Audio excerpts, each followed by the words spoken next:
Hi everyone, this is Johnny Griparic here in London with Walter Trout.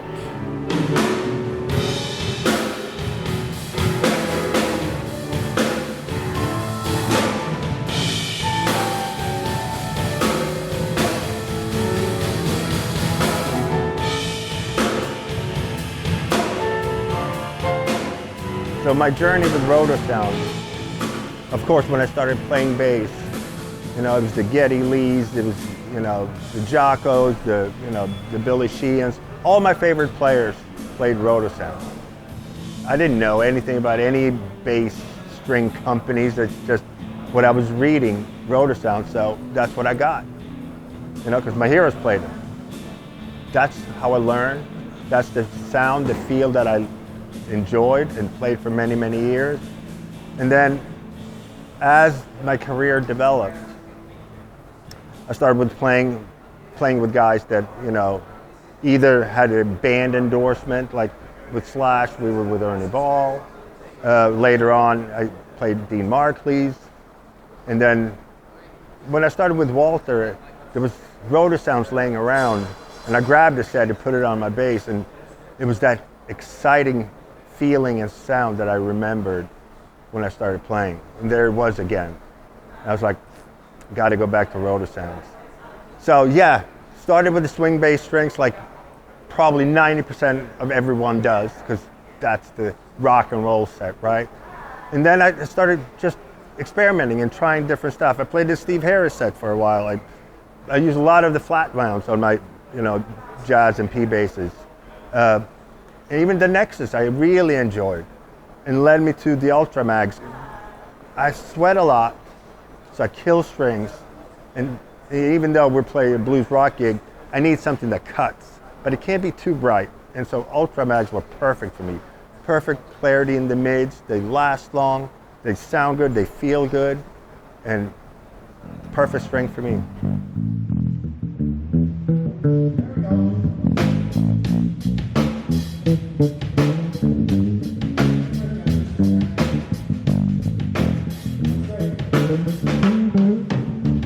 So we start with the bass. Right here is the Sandberg California model. I think it's an older one. P bass and Music Man setup, passive active with push pull. Usually I also play Fenders, but they're in a trunk that's late arriving here, unfortunately. So we'll focus on this one because this is the one I've been using on this tour. So then we go from this, obviously, Rotosound strings, always. And I go between, for this gig, the Ultramags, which I'm really loving now. The long-lasting, they have a great mid-range punch. And because I sweat a lot, I don't have to change that many. Even though we're a blues gig, it's a lot of rock, so you want to be able to cut through. Love these, but also use the flat rounds on these. So, from the bass and the strings, we go to cables, always cordial cables. Best cables around for me.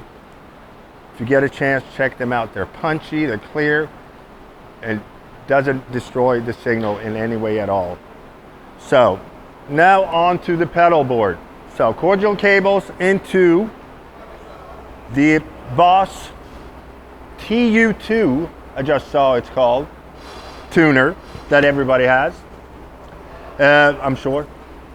And then from the tuner, and also all the patch cables, of course, cordial, into one of my new favorite pedal to use, because it does the job of 3 pedals.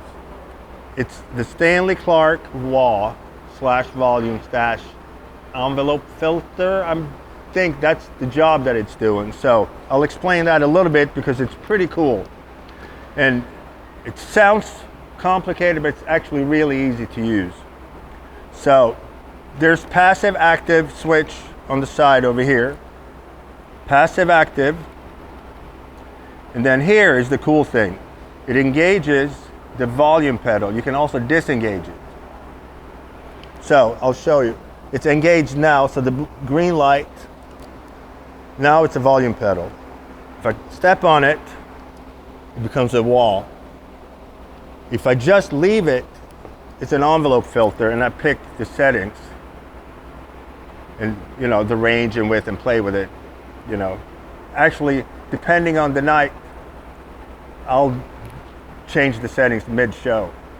It's that easy to use. So you can also, if I engage the button, now it's in wah mode, and I hit it, there's no light. That means it's bypass, true bypass. So I like to have it in the volume mode for like slower songs, ballads. You can do swells and stuff like that. So great, cool pedal, fun to use, versatile. And these are all EBS pedals, by the way, that I'm using right now. Great, in my opinion, best pedals around. All right, into the Billy Sheehan Signature Drive. Also, again, super versatile. It's got it, you know, on, off, and, you know, you can set the drive level and clean level. You know, I have my magic marker settings here, you know, really professional. But you have the phase inverter. If you have it inverted, a little more low end, you know, obviously you can play with it. It also has a boost that you can engage, you know, if you're doing the solo or just want to be playing loud and annoying. I mean, it's a blues rock gig, and it's Walter's gig, so not too many bass solos, but yeah, there's at least one every night. So, I'm never sure what I'm going to do, so yeah, you know, I absolutely might hit the boost pedal. And one thing, which probably in the blues genre may be a little odd, but I go into a reverb, the Dynaverb, EBS reverb. Also, I can crank it for the solo, so it has a little more sustain and stuff, depending on what we're playing.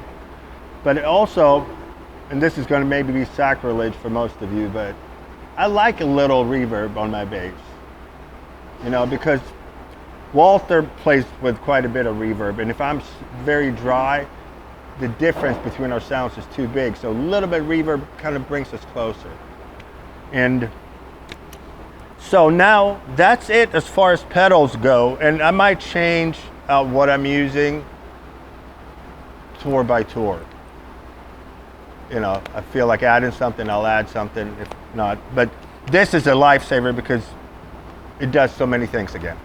So the DI, which is not engaged now because it's laying here, I'm fighting with our sound man about that because he wants to take it pre all this stuff, but I refuse.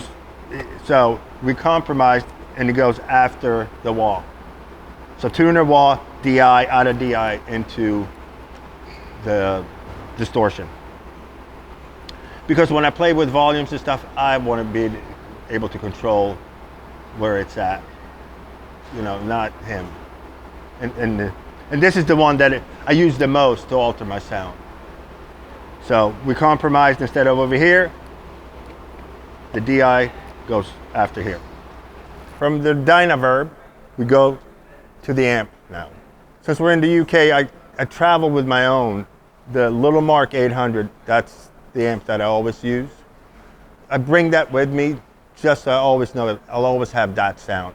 And then we alter cabinets, you know, depending on availability and also tour size. So Mark bass, Little Mark Tube 800 head always. Really nothing complicated. In, out, it sounds great. I scoop pretty much, regular, standard, smiley. You know, boost, highs and lows a little. And I also have the tube simulator cranked, because when I don't use that, I like a little grit, and that gives it to me, because I also play pretty hard. Yeah, it's really nothing frilly about what I do here.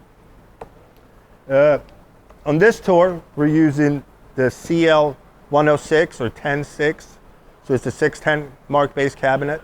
On other tours, we've even done a 10.4 classic or an 8x10.